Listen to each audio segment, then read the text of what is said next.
have Gopal Krishna Maharaj is a GDC, but we had also PEB, Vrindawan Executive Board. इधर club sorry hall में Recently,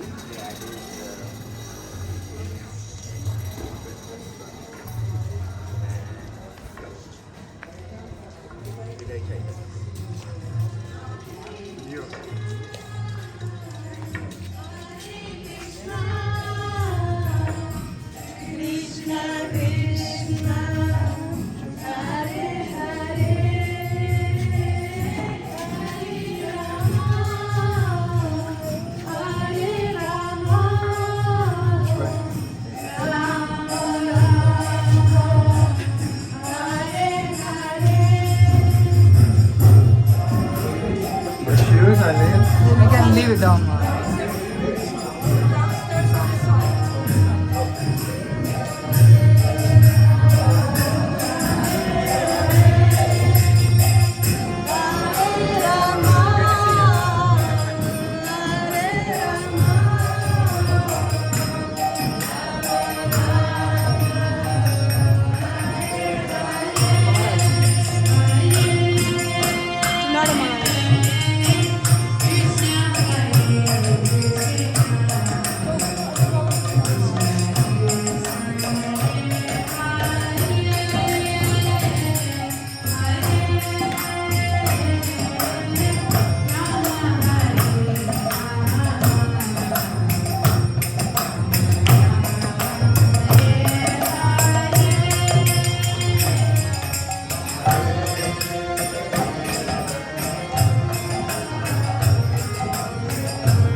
Yasumati Nandana Raja Varagana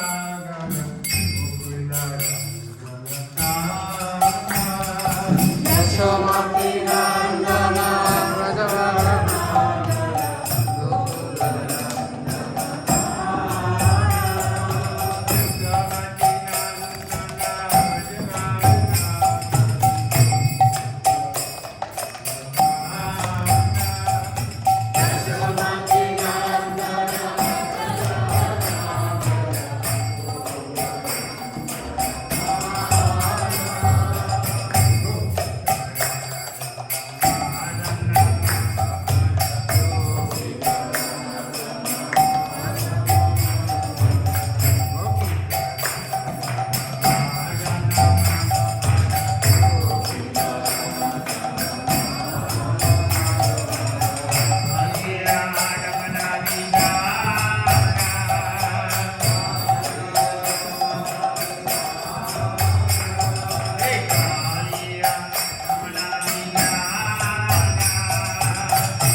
Prabhupada ki.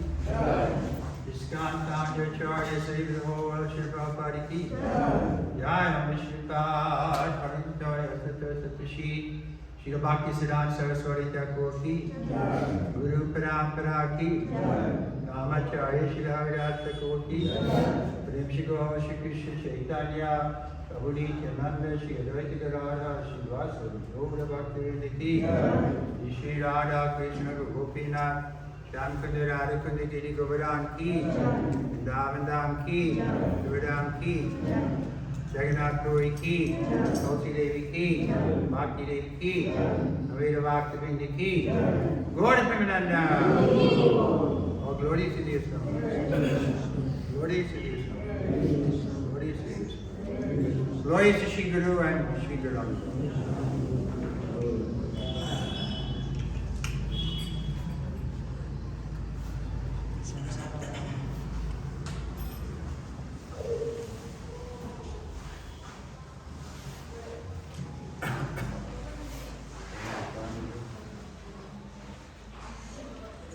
Somebody can chant.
thinking you were cheating me out of giving Gita class. Say what? You were cheating me out of giving Gita class by bringing me here. I don't know if that. We are very, very fortunate to have Kirtan Maharaj. Is it on? I don't know. There it is. Haribo. I have a lot of voice. Anyway, Lord Chaitanya Mahaprabhu instructed Rupa and Sanatana Goswami in the science of devotional service, feeling great compassion for us in Kali Yuga. Srila Bhaktisiddhanta sent Srila Prabhupada to America, and Prabhupada was thinking, what am I going to do here? People are very fallen in Kali Yuga anyway, give it a try. And those associates who were fortunate enough to meet Srila Prabhupada and serve Srila Prabhupada 55 years, their lives with devotion is very rare. First of all, to meet a pure devotee like Srila Prabhupada and receive his empowerment, as we were discussing this morning. Srila Prabhupada is a Shakti Vaishya avatar, empowered by the Lord to spread Krishna consciousness all over the world. And Srila Prabhupada's associates are not ordinary people, but obviously advanced devotees always think themselves very ordinary and unfit, whatever. But having the Sadhu Sangha or association for one who's dedicated his life to spreading the mission of Lord Chaitanya, assisting Srila Prabhupada in this great mission of spreading Krishna consciousness is very auspicious for us and great fortune. We're lamenting he's only spending a few days. He should spend more time, Maharaj. It's been a long time. I'm coming. Oh, come again, please.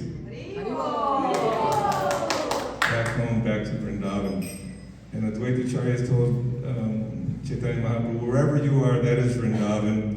So, because the preaching mood is there, the chanting, remembering Krishna, glorifying Prabhupada, he's always having Vrindavan, but being physically here with all of us, we're made fortunate, and everyone is very happy that, to have your association, so you definitely have to come more often. How many, 20 years, 22 years? Long time. So this is very rare opportunity, because it doesn't happen in the millions and billions of lifetimes that one is traveling throughout this universe. One should be so thankful that the life raft, or the lifesaver of association with a devotee who is dedicated with faith and service to Srila Prabhupada, so they can rub off on all of us. Kirtan Maharaj ki. I'd make a long one, but I gotta go give a class. Thanks. You want to get rid of me? I'm gonna ask Janardhan Maharaj to also say a welcome for you, okay? Janardhan Maharaj, His Holiness Anugraha, Bhakti Anugraha Janardhan Maharaj. Thank you, Maharaj. We're very happy, Maharaj, that you are here amongst us. Many of the devotees in the very beginning, Srila Prabhupada says that my Guru Maharaj has sent you to help me in my mission. And many of the photos that I've seen in the Prabhupada Vilamrita, you're also along with Srila Prabhupada assisting him. So as our Panchaguru Prabhu mentions, that is very rare opportunity for us to have your association. So we should, as much as possible, try to take advantage of this event or the time that you are going to be with us. And please shower your blessings upon all of us to continue come again and again and again in the Holy Dham. Of course, wherever you go, it's a holy place, but the Holy Dham gets more purified by your special coming here. Thank you very much. Jai. Hare Krishna. Hare Krishna. Hare Krishna. Well, you must get many sadhus coming. Rare. Okay. So can read something.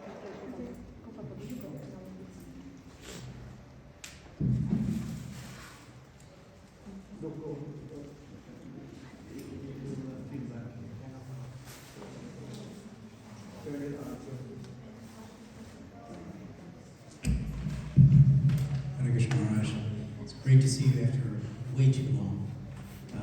We're very, I've known you for so many years. It's been, I think, 31 years now since you came to our home temple in North Carolina, USA, New Galoka. And you had been called to come and help us organize the community. We were very new, and there were so many Grahasta families there, and they were all familiar with you. And Michael Maharaj and Krishna Goswami, and many of the other community members were just getting to know many of the families that were there.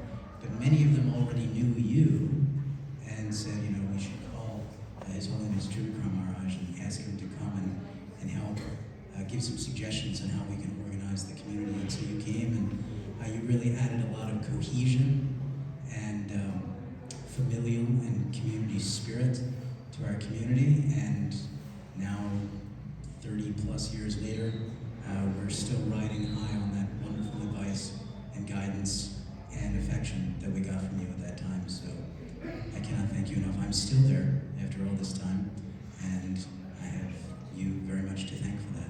So thank you.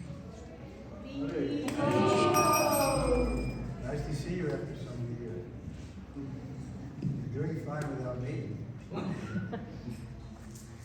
Next. That's a testament to your good works, because you have, what does it say in the Bible that you should, if you teach one to, actually the quote is, if you give a man a fish, he eats for a day. If you teach him to fish, he eats for life. Terrible example, but yeah, you set us on a path that we could be self-sustaining. Thank you. Hare Krishna.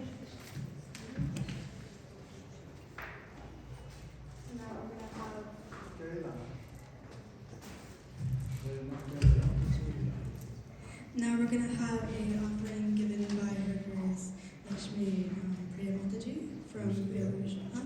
I will be speak Russian and translate English. Because so much people are Russian. Я громко говорю. Дорогой Гуру Махарадж, примите мои смиренные поклоны, вся слава Шри Прабхупаде. Dear Guru Maharaj, please accept my humble obeisances to all those who are one. Дорогой Гуру Махарадж, невероятное счастье видеть вас сегодня во Вриндаване и лично принести поклоны и мое подношение вам. Dear Guru Maharaj, it is incredible happiness to see you today in Vrindavan and personally offer obeisances and my gratitude to you. Ровно 20 лет назад я увидела вас впервые на Vyasa Puja в Варшаве. Exactly 20 years ago, I saw you for the first time at Vyasa Puja in Warsaw. В тот день вы вошли в мое сердце, и ни разу я не усомнилась в том, что именно вы мой истинный духовный учитель. On that day, you entered my heart, and not once did I doubt that you were my true spiritual master.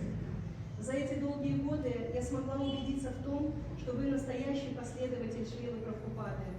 Over the years, I have been able to make sure that you are a true follower of Srila Prabhupada. Ваша сила духа год от года становится все крепче, а сердце все добрее и мягче. Your spiritual power is getting stronger year by year, and your heart is getting kinder and softer. Я чувствую бесконечную духовную любовь, которую вы переливаете в наши сердца. I feel the infinite spiritual love that you pour into our hearts. Как настоящий духовный воин, вы всегда проповедовали в местах, где было не только трудно, но и опасно для жизни. As a true spiritual warrior, you have always preached in places where it is not only difficult but also dangerous. Вот и сейчас вы приезжаете в Украину, где происходит военный конфликт, и даете невинным людям возможность получить знания о душе и вечных духовных отношениях с Кришной.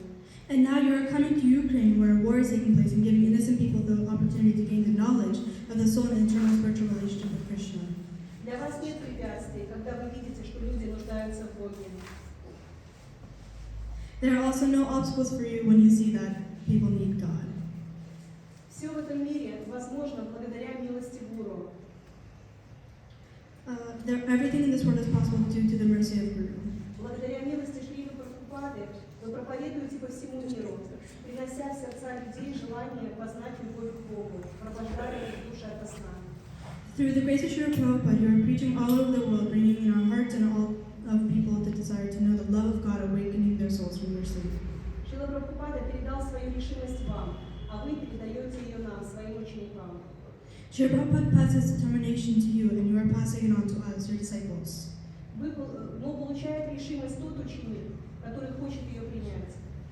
But to get this determination, you need the student. But to get this determination, the student must want it. Я бы очень хотела стать такой же решительной в проповеди, как вы, дорогой Гуру Махарадж. I would love to be as determined as you in preaching as you are, dear Guru Maharaj. Прошу прощения за то, что не всегда была прилежной ученицей. I apologize for not always being a diligent student. Пожалуйста, дорогой Гуру Махарадж, заботьтесь о своем здоровье. Вы очень дороги для нас. И больше всего я желаю вам не болеть и всегда иметь много сил для вашего служения миссии Шрилы Прабхупады, для удивительно искренних киртанов. Пожалуйста, будьте всегда здоровы. Please, dear Guru Maharaj, take care of your health. You are very dear to me.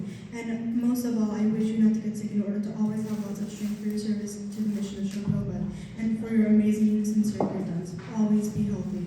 Always your servant, Lakshmi Devidasi.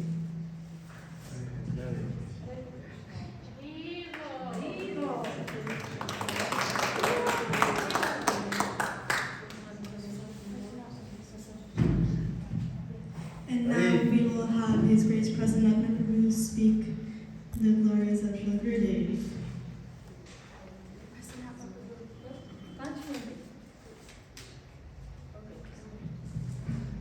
I guess not. Next we'll have Her Grace Barbara Mataji speak some words.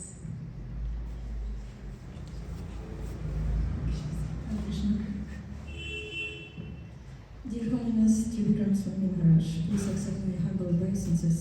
All glories to Srila Prabhupada. The birthday of a Vaishnava is a cause for celebration. I know that glorifying you is an uneasy subject for you, Your Holiness, because you never desired to be in a spotlight surrounded by fame and adoration. Simple living and high thinking, Srila Prabhupada's mantra that you took to heart and lived by it for over 50 years after taking sannyas order. You were determined to share Krishna consciousness and teachings of Bhagavad Gita to an audience of 2 or 200. As long as you could preach, you were happy. In a purport of Chaitanya Charitamrita, Antya-lila 1629, Srila Prabhupada writes, a Vaishnava never considers himself exalted, even if he factually is. He is always meek and humble, and never thinks that he is an advanced devotee. And this is a true description of you, dear Trivikram Swami Maharaj, who would never like to hear others praising you or glorifying you.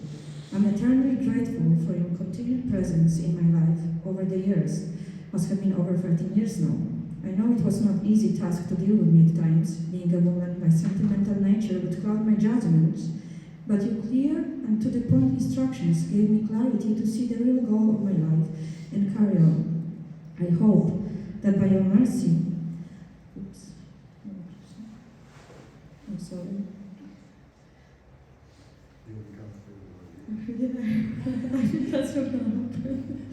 I hope that by your mercy, one day I become a real devotee and can follow your footsteps. Okay.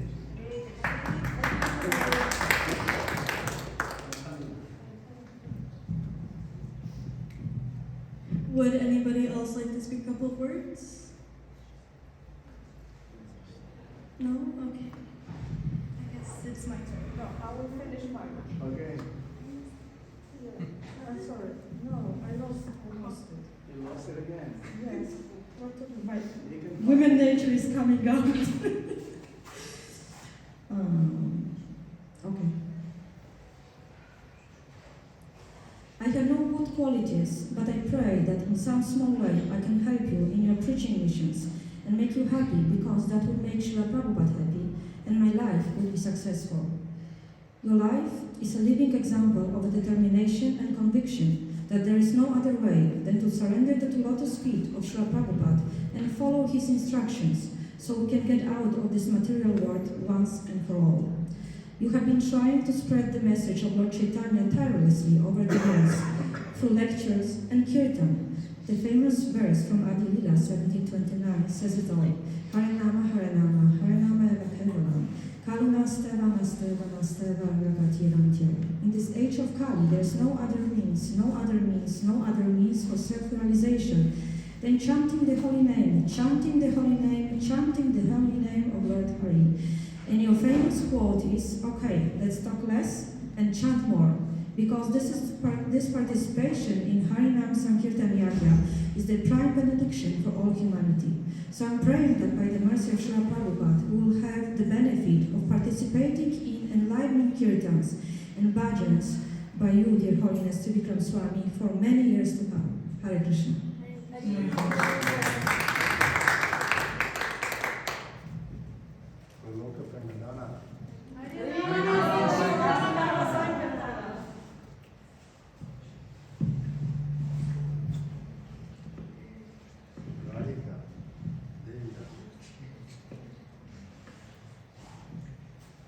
Dear Shri Gurudev, I don't have any. It's very hard to speak about you because you do not like glorification at all. So I guess I'll just maybe speak some memories I had with you when I was a kid. I remember the first memories I have with you are you dragging me and other kids in the Orlando temple to the front, right in front of the altar, and making us all dance. We were showing all of our pure love and affection towards Lord Krishna, and it was all things because of you. You would make sure we would be right in front, no one else could be there. I also remember playing football with you in the front courtyard.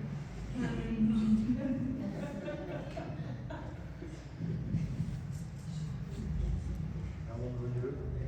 I think 5 years old. 5 years old. Yes. Frivolous sports.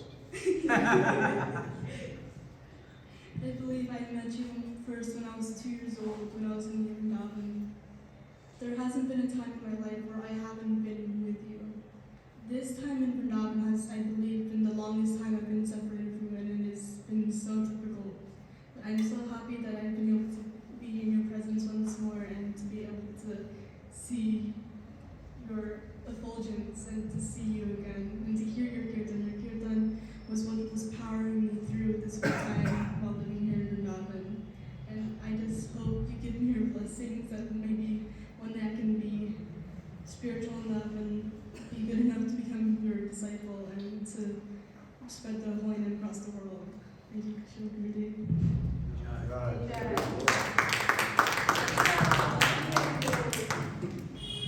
Now we will have people give,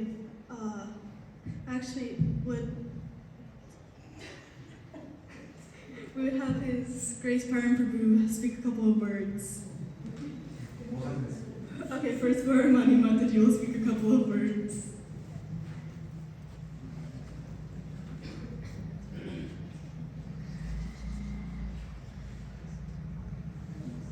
Haribo!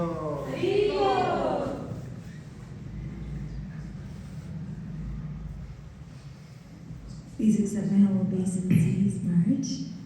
I'm in a different body than you may have seen, but I remember you used to come to our Gurukul in Michigan and Detroit. I studied at Mother Irma's Gurukul in the 80s and then in Los Angeles in the 90s.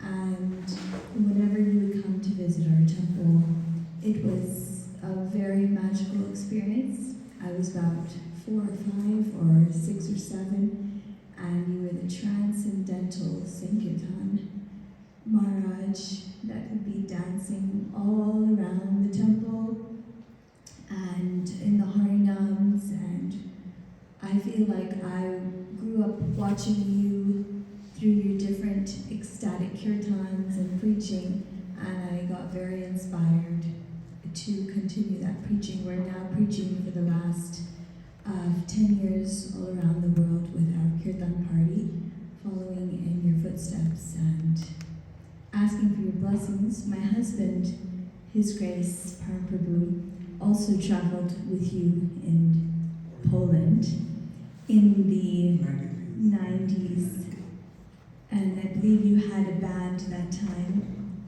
Natura Band, and so we have many wonderful memories, Marge, of you, and it's just phenomenal to see that you've come back to Vrindavan after 20 years, I hear, and we live here in Vrindavan now, so thank you for your blessings, and thank you for your exemplary, wonderful activities to please Srila Prabhupada.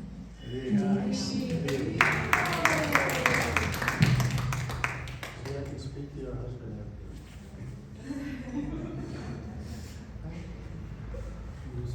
No, I mean, you don't have to. Come on. I want to talk to you privately. Yes.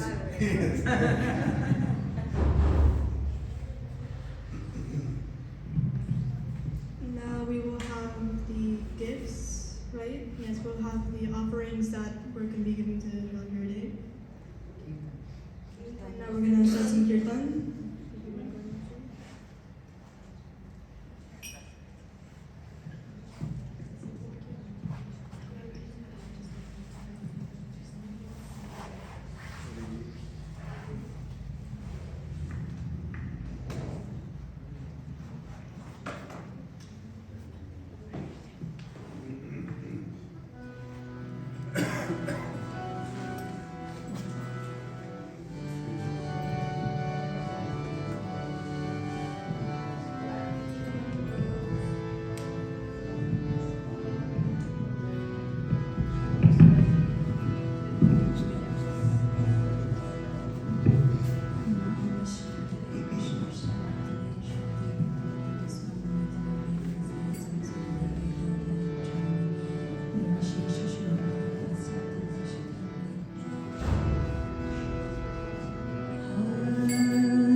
Nena Tasmai Shri Gurave Namaha.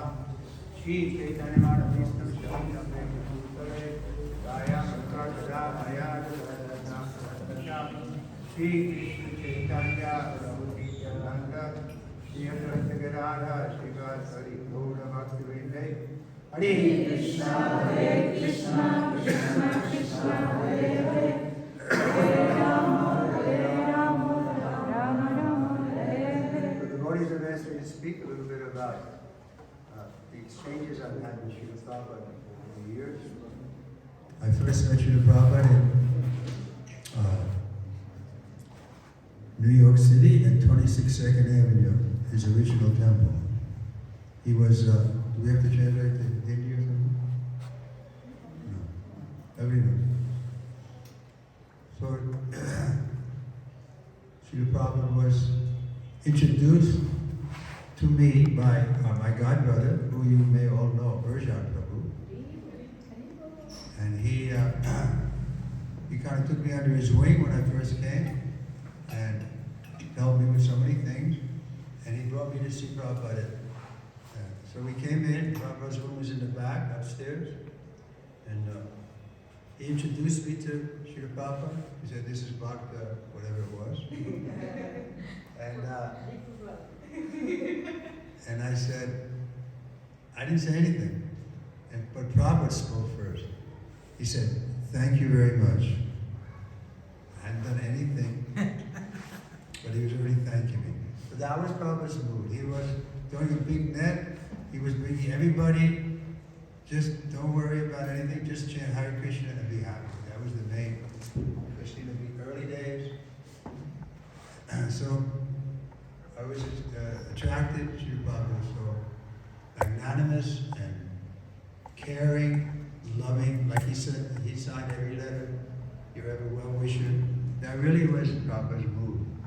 Well, I remember once Hari said, Srila Prabhupada, everyone loves you so much. And Prabhupada said, that's because I love everyone. He did love everyone. Of course, some people couldn't accept his love because of motive passion and false ego and so on, but he was ready to accept everybody's love. He had that capacity. The next time I met Srila Prabhupada was in Buffalo, New York, where I was a student, and I was due to get initiated. I moved in the temple in October 68, so this was April 69. Prabhupada came, I think from New York, with the New York devotees, Brahmananda, Ray Rama, and others. And so we were getting initiated, and you know how we take Achman for initiated? So I was enthusiastic. I had waited for Prabhupada. Some got initiated by mail, but I said, no, I want to get initiated in his presence. So I was waiting for that 6 months. And so when I took the ashram, I was a little enthusiastic, as a young man would be. And Prabhupada turned to Brahmananda and he said, he's a good one. That was it, Prabhupada. He was a little good quality, a little enthusiasm. He would fan it like a spark. And we always felt that he reciprocated fully with us. We didn't feel, jaded or it was not appreciated. No. Prabhupada was appreciating us up until the limit. As us, we weren't appreciating him enough. Over the years we see. So then after initiation, I came to New Vrindavan, where Prabhupada was. I had graduated from the university, the BA in sociology. And I was thinking, okay, I'm going to try this Krishna consciousness for 6 months seriously. If it doesn't work, I can always go out to California, get a job, get married like that. That was my alternative plan. Like Prabhupada had an alternative plan. He was looking to see if the ship was going back. Not that he was going to get married or something. But anyway, in New Vrindavan, Prabhupada called me. He said, you said you wanted to open a temple, but we just acquired a temple in London, and the devotees there, they're requesting one brahmachari should go there to help because the boys are coming, but there's no brahmacharis to train them up. So of course I agreed, and I collected money and flew to London. So I was there when Prabhupada came. Prabhupada came a month later, and he stayed for 3 months. And Mukunda was the temple president, Mukunda Maharaj. He was a Grihastha then. And he asked me, he said, well, Srila Prabhupada's coming, you're the leading brahmachari. Would you please give massage to Srila Prabhupada? So I said, well, I never gave massage before, but I can try. Yeah, okay. But we said 11 o'clock in the morning, every day I would go to Prabhupada's room, their obeisance. Then he taught me how to give massage to some degree. You know, he started with his head, sandalwood oil, then down his body. His feet was mustard seed oil from the neck down. And he liked vigorous massage. So I felt really happy to do it. And I felt all my lust had disappeared. You know, everyone is lusty. But by touching Prabhupada's body like that so regularly, and with such, you can say, enthusiasm, my lust disappeared, at least for a little while. I don't say it never came back. But I felt that wonderful feeling of being lust-free. Even 1 hour of that was a new experience for me. Because everybody, what is it? Kama Esha, Kruda Esha, right? The lust is pushing everyone. What is that verse about? Achavegam, Manasakroda Vegam. So we're all being pushed by the Vegams. And one is lust. So then, after my first massage that I'd given to Prabhupada, I said, Srila Prabhupada, I never gave massage before, so I'm thinking I'm going to go to the library today, we were in England, and get a book on how to give massage. But it's not necessary. You read Bhagavad Gita and Krishna will tell you how to give massage. Okay. So then, in that period, 3 months, I have a lot of exchanges with Srila Prabhupada. Every day, for 1 hour. I learned later that the servant is not supposed to speak much because Prabhupada was resting at that. But I didn't know that, so I would just talk. And sometimes Prabhupada would stop me, but otherwise, it didn't seem to mind. So, like I asked him once, Prabhupada, tell me a story about your spiritual master. I said, what is there to say? He's a Vaikuntha man. That was what he said. So the next exchange, we were there in London, and then there was a first big open program. We rented a big hall, and a lot of people came. Excuse me, not so many people came. So during the class, the one boy asked, well, if you have the absolute truth here, how come there's not many people coming? Prabhupada said, when you're selling diamonds, you don't expect many customers. So we're giving something so fine, so wonderful, that people can't see it. They don't see the value. They mistake cut glass for diamonds. But you can be sure, we're giving the right thing. So don't be bashful. Preach this message of Lord Chaitanya. Then a few days later, we had another program. This time, we invited all the Hindus, a lot of Hindus in London. And so it was mostly Hindus, maybe about 300 people. But the Hindus weren't so humble. They were interrupting Prabhupada. What about Lord Shiva? What about, like that. And Prabhupada was heavy. He told one guy, sit down, you are nonsense. So we never saw Prabhupada in such a bold mood. So next day, it was a series of lectures. So I was massaging again. But this time I was thinking I'm getting Prabhupada in shape for another knockout performance. So I was massaging and I was talking and massaging and talking, and my mood was kind of, me and you, Prabhupada, we can take over the world. So Prabhupada knew, he could read my mind, my feeling, and I was right in front of him, touching him. So suddenly he said, no! And my hands like froze on his body. And he said with another voice like a child, he said, I am just a humble servant. And I felt so embarrassed that I was thinking, I shouldn't be allowed to be in the same room with this person. He's such an aristocrat. I'm an ordinary guy from New York. Why am I allowed to even be in the same room with him? What to speak of touching his body? There was a throw rug there. I thought I should go under the rug. So Prabhupada was so humble. This was genuine humbleness. Nothing artificial, not a trace of anything artificial. So how is it possible? Because he was always thinking of his spiritual master Krishna, and in that relationship he was a humble servant. So nothing artificial. When he said, I am just a humble servant with this childlike voice, it was him speaking from his heart.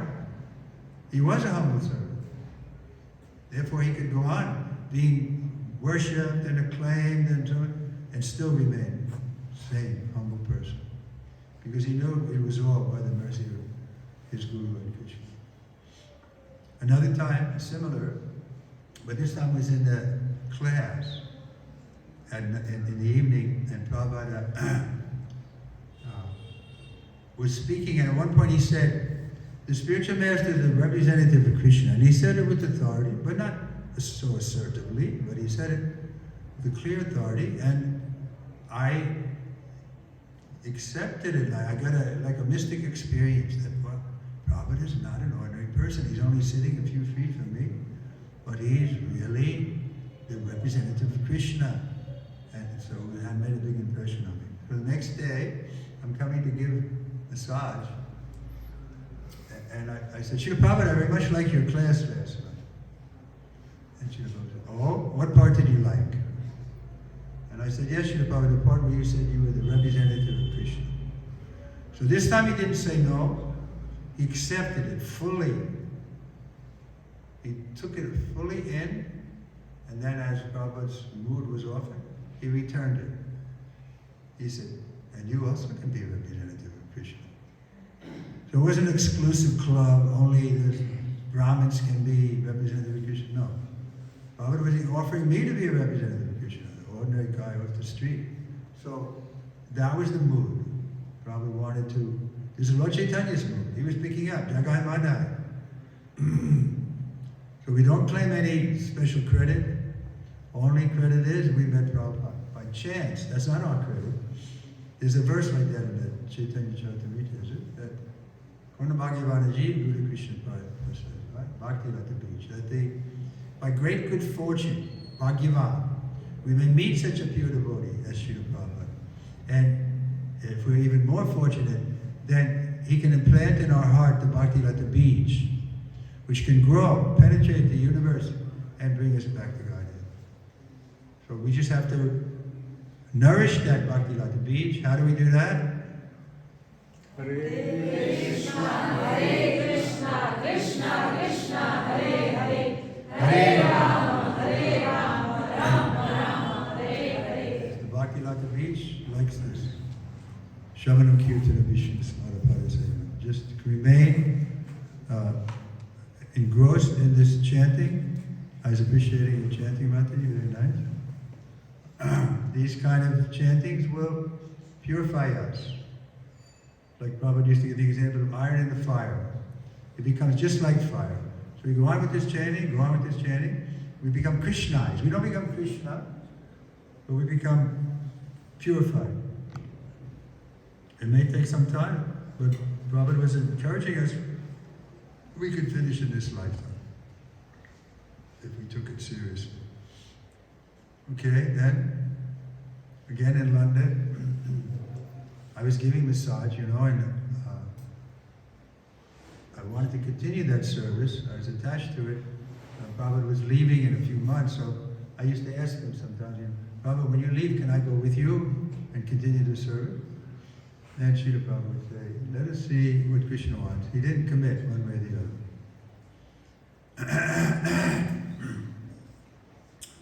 But I was nonsense, and so I said to Prabhupada, this was still 2 months before he left.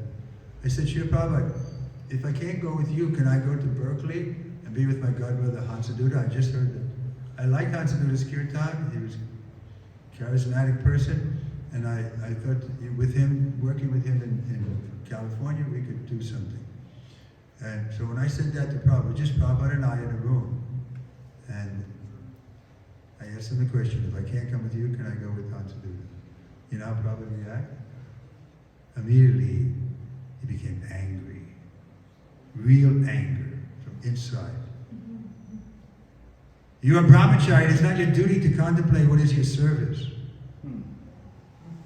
He didn't want me to be independent. And think, well, I can't have you, Prabhupada, I'll take that.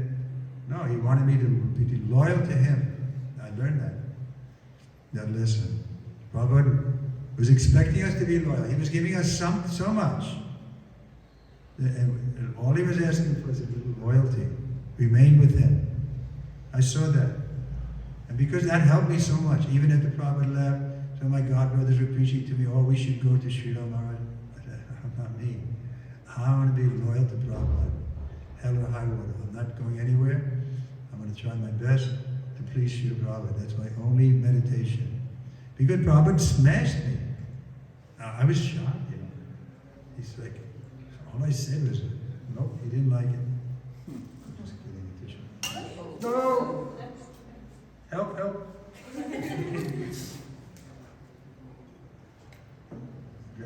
Don't we have a cloth or some kind? We came to get a tissue.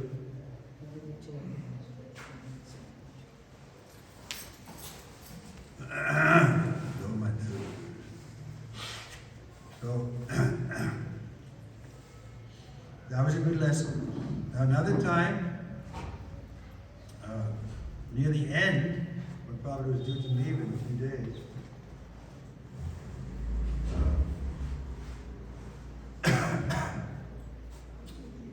Purushottam, Prabhupada's servant, came to me and said, stop bothering Prabhupada about going with him when he leaves back to America, because he's already given permission to a Penja to come and give him massage when he arrives back in Boston. This was 69, end of 69. So, I heard what he said. And then, later that same day, I was driving Prabhupada. And we drive on the wrong side of the street there, right? They don't do that in India too, you know. So, I don't think I do. But anyway, I was driving Srila Prabhupada in the car. I forget where we were going. And I said to Prabhupada, Srila Prabhupada, I said, Srila Prabhupada, your servant, Purushottam, said that Upenja is going to be giving you massage when you come back to America. Do you know how Prabhupada reacted? Utter silence. He was just this far away from me. I spoke very clearly. Utter silence. But the silence went on for a few seconds. And then I thought it must be true. So that's why he's not saying anything. And then I thought, well, I should resign myself, which I did. I resigned myself. Okay, I'll stay here in London. And I wasn't going to, twist his arm, you got to take me. I accepted it. I surrendered to the fact that I wasn't going. But still the silence was there. It was like a little awkward. So I thought how to break the silence. At the same time, let Prabhupada know that I was resigned to not go with him. So the way I devised to do that was to ask Prabhupada about Upenja. I said, Srila Prabhupada, I never met Upenja. Is he a nice boy? So Prabhupada understood my mood, that I was surrendered to not going, and changed the subject, so to speak. So we were both in the car. Then when I said that, he turned to me, very feelingly, and he said, not as nice as you. And it went right in my heart. Oh my God, Prabhupada loves me. And he did. He loved all of us, as a fact. As soon as we did something in the mood of surrender to please him, he reciprocated. And he's still doing that. We should be sure that Prabhupada is looking after us. Now, I'll give you an example. We were in Minx, Belarus, from the those who are here. And Sunday morning, a lot of people came to hear Bhagavatam class. So after class, I gave the class after class. And, I said, how many of you have had dreams of Prabhupada? Like 50, 60 people raised their hand. These people never met Prabhupada, they never saw him. So I was impressed that Prabhupada was so active still in the movement. So I asked this one boy in the front, I said, what was your dream about Prabhupada? Stand up. So he stood up and he said, well, I was a disciple of Harikesh. And when Harikesh fell down, I thought, he was so much more advanced than me, and if he couldn't become a devotee, how can I possibly become a devotee? He was thinking like that. And he said, I started to feel very hopeless. So in that mood of hopelessness, I took rest. And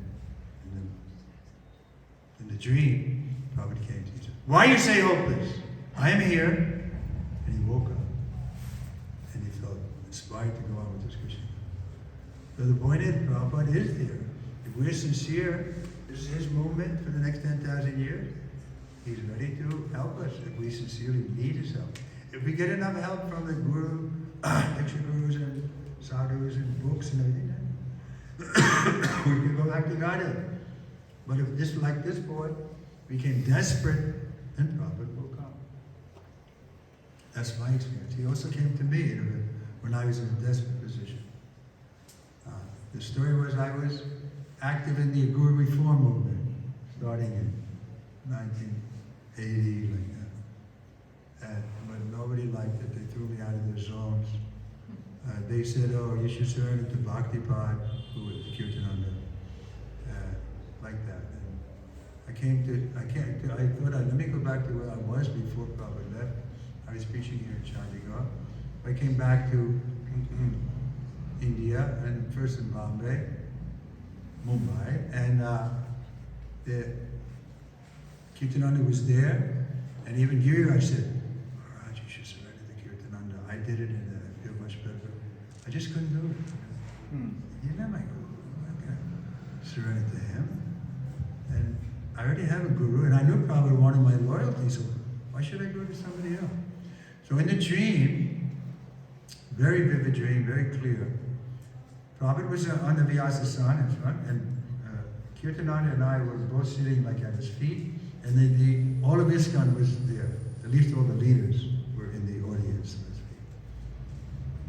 So Kirtan&Lecture started speaking about how I was causing trouble and traveling and not accepting any authority, which was true. I didn't accept authority even when Prabhupada was on the planet because he asked me to directly serve him. So anyway, I was a puffed up rascal, and everybody saw that. So Prabhupada was in the dream. Prabhupada was in this, and when Kirtan&Lecture was speaking like that, suddenly Prabhupada spoke right over him. Prabhupada used to do that. In the middle of a sentence, he would just come in. He didn't show etiquette or please let me speak. No. With his disciples, he just spoke right on top of them. And he did that with Kirtan&Lecture in the dream. And I saw him do it in person. So, and then he assured me in front of everybody that my points were right, like there were points where the main 3 points I had was the simultaneous Guru Puja is bogus, because we were all going to see Kirtan&Lecture throw cookies, and Prabhupada was there with one pujari at the other end of the temple. Nobody was going. And Prabhupada said, that's a mistake. Instead of worshiping me, they're being worshipped by me in the same way at the same time, and therefore they're becoming puffed up. And they were. Like there's a letter that Tamal wrote to Narottam, I think he said, isn't it wonderful? There used to be only one, now there's 11. They were putting themselves at the same level as Prabhupada. What have we done? What has Prabhupada done? We should be happy to be a servant of the servant of Prabhupada.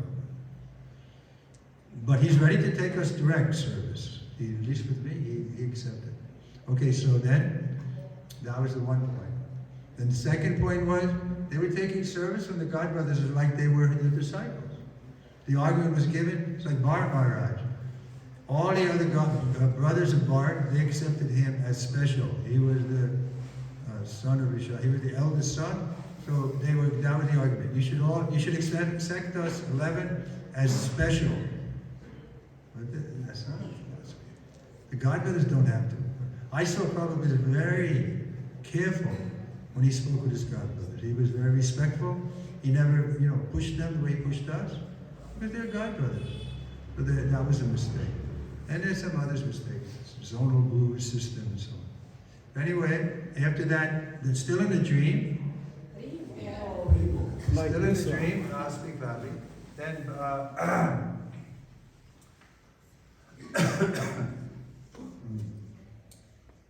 Prabhupada saw, Prabhupada got up and left. And all the devotees, leading devotees, Bhagavan, so many, they came to me and they were congratulating me. They said, good work, Maharaj. This is the dream. Then the dream broke, and then I was a little pacified, right? I didn't feel like I had to push myself, because I was a little pushing before, that the gurus were wrong. And they didn't like it, and it was becoming counterproductive, my approach. I'm not so tactful. I was a little too abrupt with them. So it was good. The dream was good. It calmed me down. I stayed there in Chandigarh for a couple of years. And I got letters from the godbrothers, some of them, you should, what are you doing, nonsense, you should go to Kirtan&Lecture. But I didn't get disturbed. I didn't get into it much anymore. I thought, the time has to pass, let them see. Let's see what Krishna arranges. So of course Krishna did arrange. After a few years, they started falling down. And then we had Guru Reform. By 86, we were meeting, and everybody knew something was wrong. That they shouldn't accept themselves at the same level as Prabhupada. And so we had that reform, and then after that, they made a lot of new gurus, including me in 87. And things have been going on reasonably well since then. Srila Prabhupada ki. Then, maybe some of you have a question about philosophy. That's, Prabhupada wanted us to know philosophy. That's a fact. I remember in the early days in New York, we were in the temple, and Prabhupada asked, stand up, speak 5 minutes about Krishna. So everybody did. But one devotee told him to stand up. He said, no, Prabhupada, I'm not going to. Prabhupada got annoyed. You've been here 1 year and you don't know how to speak for 5 minutes about Krishna. He expected us to know this philosophy. I'm not writing these books just for selling. You should be the ones who study them to understand.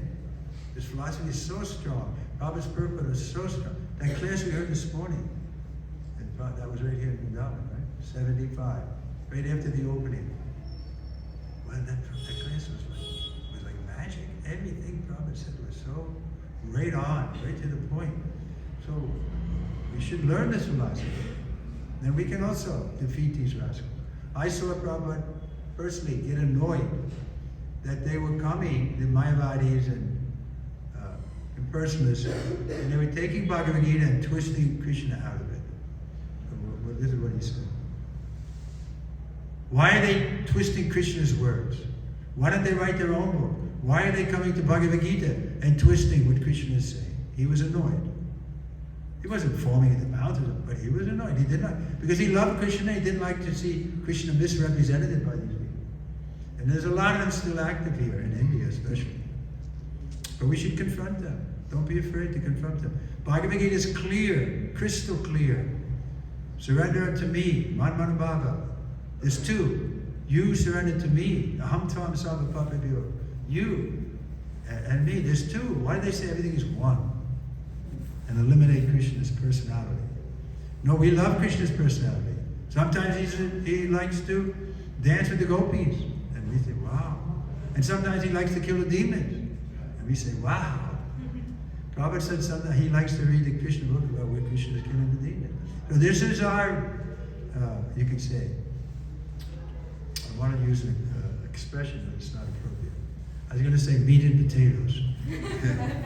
And in the American society, everybody knows meat and potatoes means the main course. But this is our main course, to keep Prabhupada in the center and represent Bhagavad Gita as it is. Don't compromise. You don't have to compromise. Just challenge them. Let's look at the Bhagavad Gita. What does it say? Oh, yeah, well, you can defeat everybody with this philosophy. That's a fact. Nobody has a higher philosophy. The Christians, the Muslims, they have a hazy idea of God. But we have clear description Here is God. Here is his mother. Here is his friends. Here he is lifting Govardhan Hill. Here he is killing the demon. Everything clear. But why not take God that you can know and love? They say we should love God, right? Other religions. But how can you love somebody you don't know? You don't know his qualities. But therefore they become fanatical or sentimental. But Prabhupada wanted us to be scientific, based on philosophy. And we can do that. We have the science book, Bhagavad Gita. It is our main book for preaching. Of course, Bhagavatam is the postgraduate study. And that we can enliven each other with, like in the Bhagavatam class in the morning. But for going out, we should preach the message of Bhagavad Gita. Everybody has heard of Bhagavad Gita. Everybody. Especially here in India. So just bring it to this point. Why don't you study Bhagavad Gita? Why don't you understand what Krishna actually said? And they'll say, what do you mean? He said, yeah, then start preaching. He says, you should surrender to me. What do you think about that? No, he doesn't really mean to me, Krishna. He means to the unborn within everyone. That's their argument, right? But then we have to smash that. Where does he say that? Look at the Sanskrit. So even the biggest scholars, of course, Prabhupada didn't encourage us too much to debate with the big scholars. He said better to just to do kirtan. And then they'll go away. Narottam also says, right? What does the Narottam say? I always quote this verse, some of my disciples. Goloka Prema. He says, Goloka Prema Dana. It's coming from Goloka Vrindavan. So this chanting is sufficient to bring us back to Godhead. That's the special mercy of Lord Chaitanya. Goloka Vrindavan, Harinam Sankirtan. Okay, thank you very much. Any questions or comments? Yes. Raj, Want a microphone? thank you. I think I can. Okay. I have two questions. Maharaj,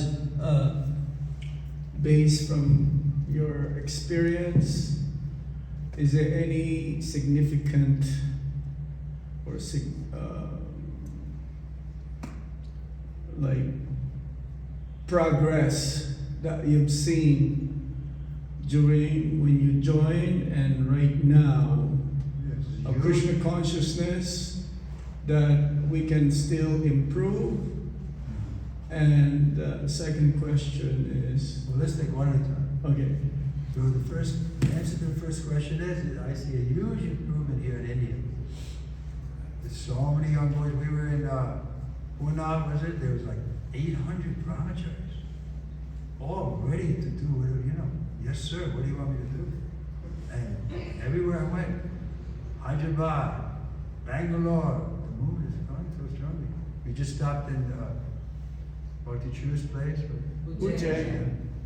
Very nice atmosphere. He did a wonderful project there. Of course, the devotees are missing his association, but it's still going on very nicely. So we never saw that in Prabhupada's time. It was difficult preaching to the Indian youth at that time. We didn't get many. Few. And even though those we got, like Gopal Maharaj, Yasavati Nandana, they joined in the West. And then they came. Lokanath joined here. But otherwise, we didn't make many. Bhakti Chu came at the very end. So anyway, now I see there are so many good, especially brahmacharis on the West. So I'm sure Prabhupada will be pleased with that, and we should continue. This is the goal, make devotees. Well, everything is coming to the point of going back to Godhead. So that unless we become devotees, how are we going to go back to Godhead? So we have to make devotees.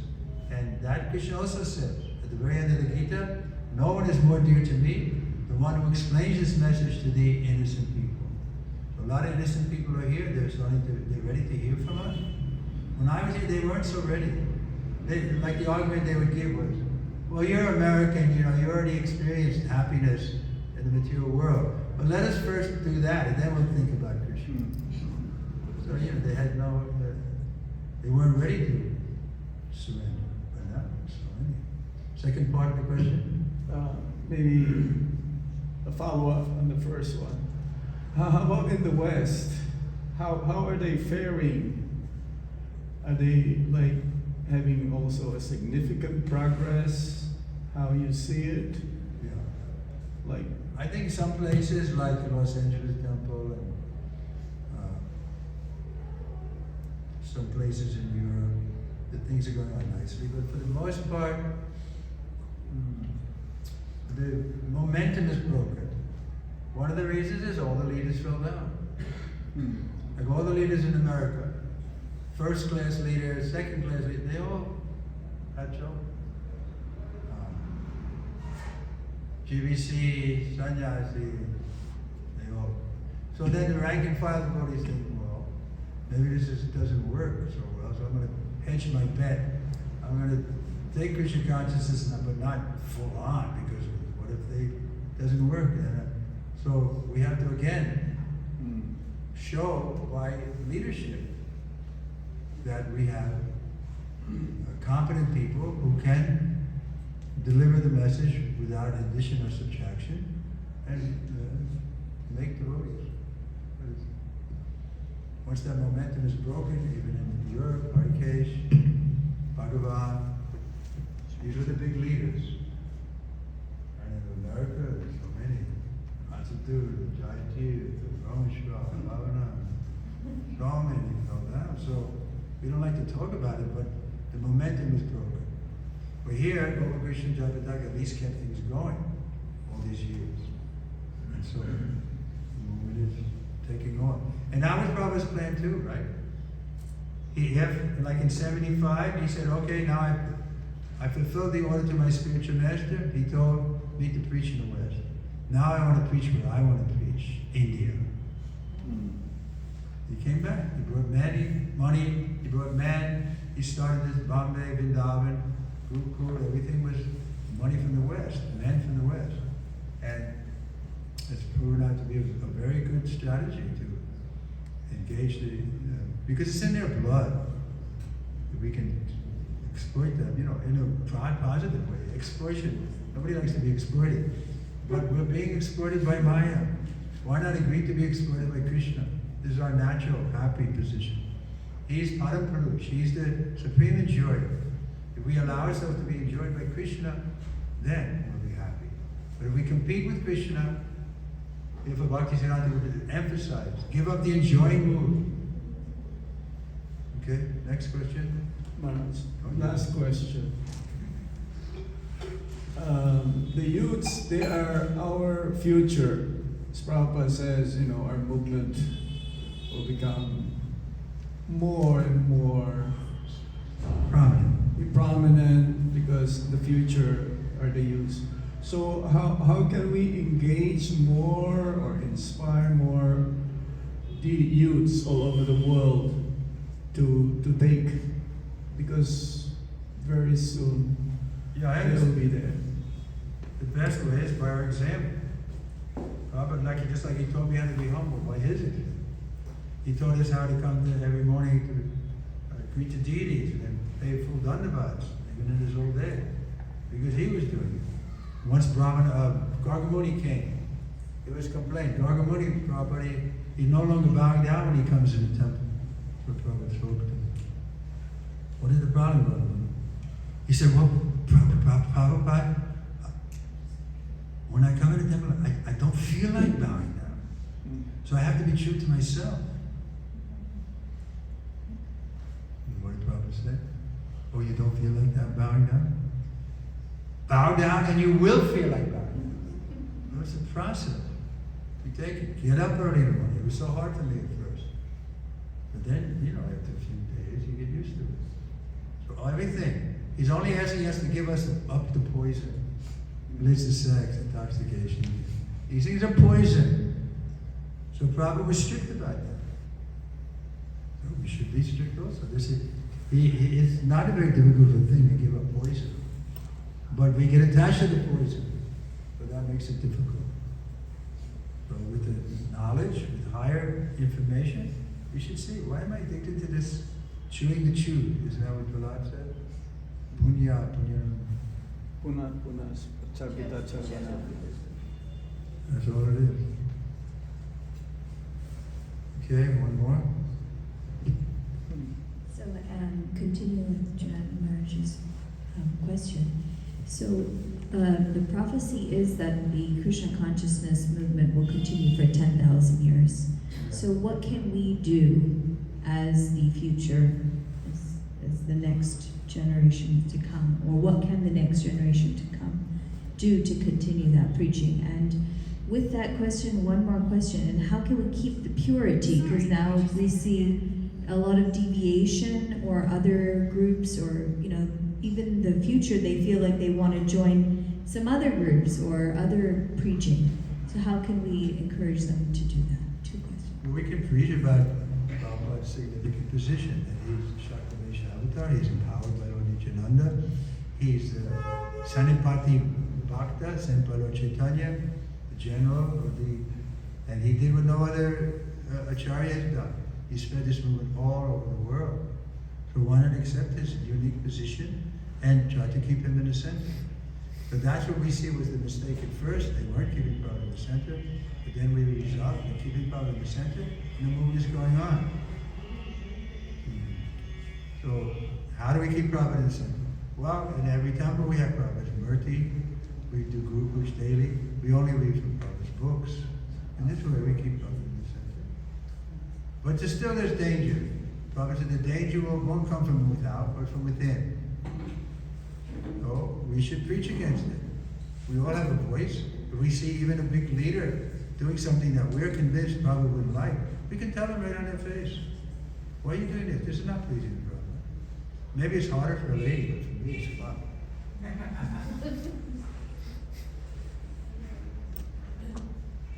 But even ladies can do it. Prabhupada wanted his ladies to preach. Like when he came to India with Hemavati, he hunted with his wife, and Yamuna and so on. He had them leading kirtans in front of thousands of people and speaking also Malati, speaking philosophy to thousands of Indian men mostly. How can he do that? He doesn't know the culture in India. We don't like women in the front. But Prabhupada didn't. He didn't. He had no qualms about it. Just like I was very happy to hear you singing. The one history is, at one point, whether it was 75 or 76, the GBC met and they decided that they couldn't make brahmacharis very well because the women in the temple, the brahmacharis would get distracted and so on. So they came up with a plan. We'll send all the temple devotees who were women to Australia on a big farm they had there. And that passed. When Prabhupada heard about it, you know what he did? He started crying. He said, they have not understood. So Prabhupada wanted everybody to go back to God. And there's just men. But that mood is a little bit more prominent here in India. But still, look at from Bhagavatam or Bhagavad Gita. What happened to Draupadi when she was insulted? Those who insulted her died by Krishna's hand. He arranged the whole thing because he couldn't tolerate that his devotee Draupadi was insulted. So they say we don't like women or we keep them in the back or something. No. Krishna came right to the front and killed people like Bhishma and Drona, who were exalted personality because they didn't protect Draupadi. But we're not against women. But there is a natural division. And the Vedic culture has flourished for how many years because of that happy division. Where the West, they want, that everybody is the same. That's the problem. In the West, if you say, women shouldn't be given sannyas, they'll say, oh, this is a misogynist. No, we don't give women sannyas because we think women should be protected. But they don't like it. I remember I spoke to one woman and she said, this is a protection racket.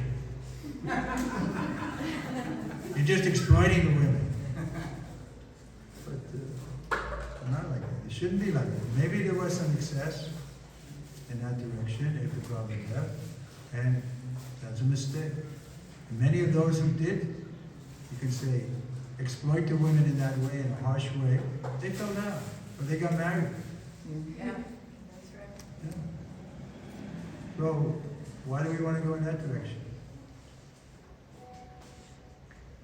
At the same time, Prabhupada also cautions butter and fire. Butter is like the man, and fire is like the woman. You put them together, the man melts. And then he starts thinking, oh, Mataji, I can serve you forever. So that we don't want those kind of men. We want men who are going into ashram and accept the rule that I'm the head of this ashram. Every ashram there should be a leader. And of course, doesn't mean that he's going to stifle his wife, but he's to understand that the ultimate issue, if he decides something, it should go. It should be carried out. This is the Vedic culture. So women in general, especially the women, I'm not saying in general. Prabhupada said, I see the women here in America, they have independence and they push for it and they got it. But I don't see them happy.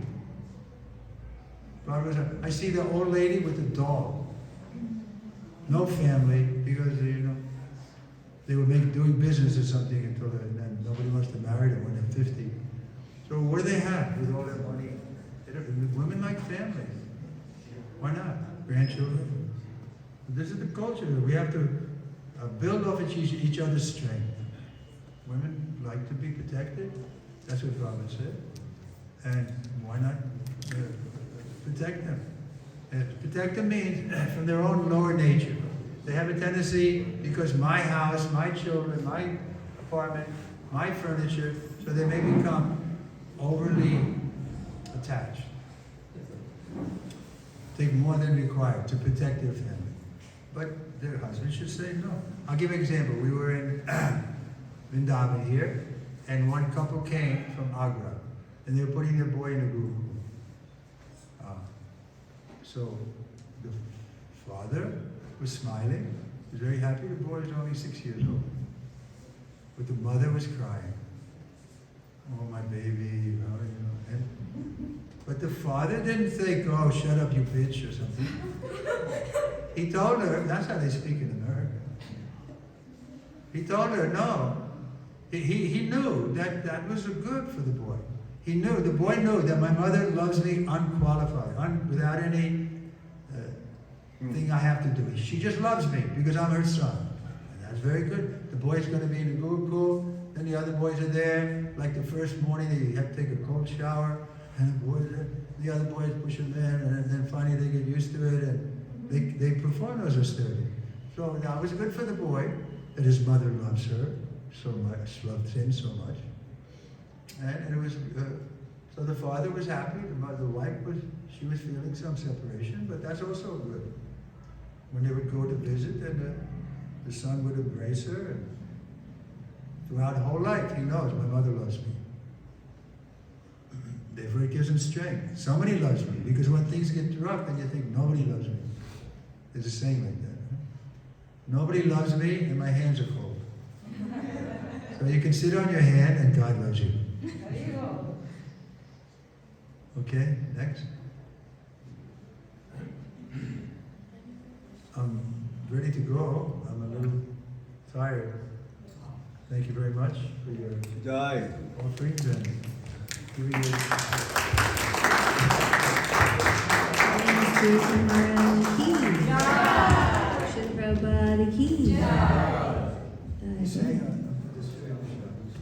So ladies can come. Oh!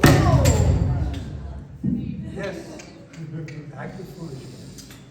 Any children? No. Ladies, come on.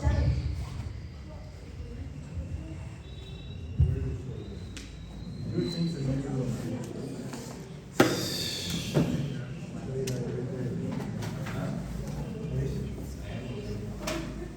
ladies.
Oh, I gave an extra slide.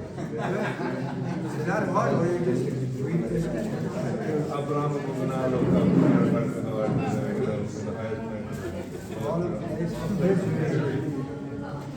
birth and death take place. Let's talk about the mysteries of life.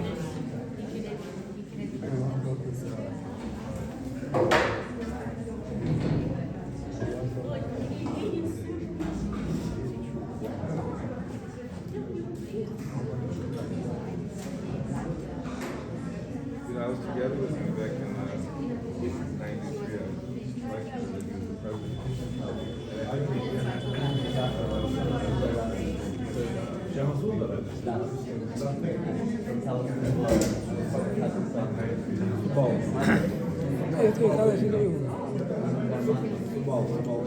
Cherries on these sweets, what's up there? You messed up? You messed up? What we did? Come on. Come and get a sweet. Come on, all right. Shama Sundar sent him. Shama Sundar and hanging out there.